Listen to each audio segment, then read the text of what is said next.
करोड़ की घोटाले की गारंटी है तो मोदी की भी एक गारंटी है। No no no no. और मेरी गारंटी है हर घोटालेबाज पर कार्रवाई की गारंटी। ये झूठ है, झूठ है, झूठ है। जिन लोगों की अपनी कोई गारंटी नहीं है वो आपके पास गारंटी वाली नई नई स्कीम लेकर आ रहे हैं। ये बड़ी अच्छी बात कही आप। प्रधानमंत्री नरेंद्र मोदी ने शुरू से ही भ्रष्टाचार और घोटालों को राजनीति का केंद्र बिंदु बनाए रखा है। हमेशा विपक्षी पार्टियों के भ्रष्टाचार को निशाने पर रखा है। इन सबके बीच बीजेपी और प्रधानमंत्री पर विपक्षी पार्टियों के नेताओं को अपनी पार्टी में बुलाकर ईडी और सीबीआई से संरक्षण देने के आरोप भी हमेशा से लगते रहे हैं।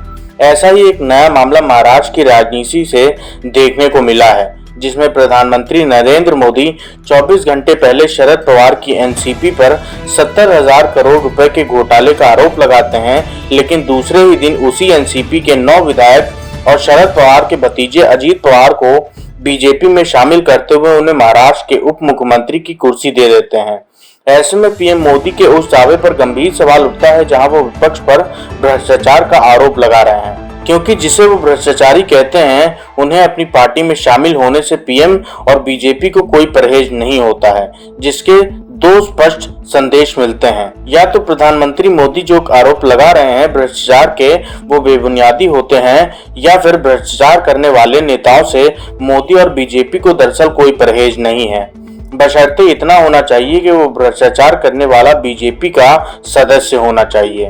मध्य प्रदेश की चुनावी सभा को संबोधन में पीएम मोदी कई पार्टियों के परिवारवाद और भ्रष्टाचार पर निशाना साधते हुए एनसीपी शरद पवार के साथ अजीत पवार का भी नाम लेते हुए कहते हैं एनसीपी पर 70,000 करोड़ रुपए के अधिक का भ्रष्टाचार का दाग लगा हुआ है।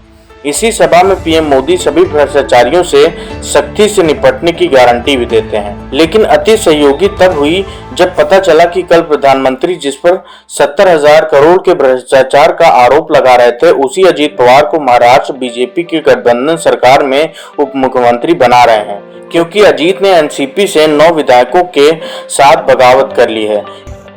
अगर मैं एनसीपी की बात करूं तो एनसीपी पर भी करीब 70,000 करोड़ रुपए के घोटालों का आरोप है।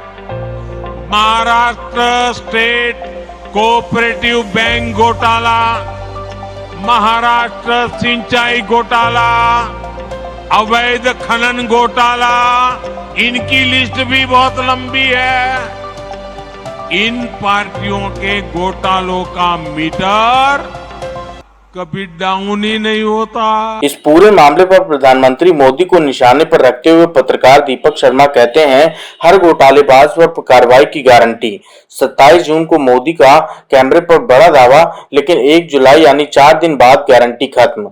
आम आदमी पार्टी ने भी पीएम मोदी को निशाना बनाते हुए लिखा है, पीएम मोदी ने 2 दिन पहले कहा कि एनसीपी नेताओं ने 70,000 करोड़ का भ्रष्टाचार किया और आज उन्हें जेल भेजने के बजाय बीजेपी ज्वाइन करवा लिया। मैसेज साफ है, खूब भ्रष्टाचार करो लेकिन भाजपा में आकर। एक यूजर ने कहा है एनसीपी पर करीब 70,000 के करोड़ के घोटाले का आरोप है, लेकिन अब आरोप खत्म हो जाएगा क्योंकि इन्होंने बीजेपी ज्वाइन कर ली है। आम आदमी पार्टी के मुखिया अरविंद केजरीवाल कहते हैं कल तक जिनको भ्रष्टाचारी बोलते थे उन पर सीबीआई ईडी की रेड करते थे, आज उन्हें अपनी सरकार में शामिल कर लिया है। शर्म नहीं आई प्रधानमंत्री जी? संजय सिंह ने कहा नरेंद्र मोदी देश में भ्रष्टाचार के सबसे बड़े पोषक हैं। 2 दिन पहले भ्रष्टाचार पर कार्रवाई की गारंटी दी, आज चक्की पीसिंग वाले को उप मुख्यमंत्री छगन भुजबल को मंत्री बनाया है।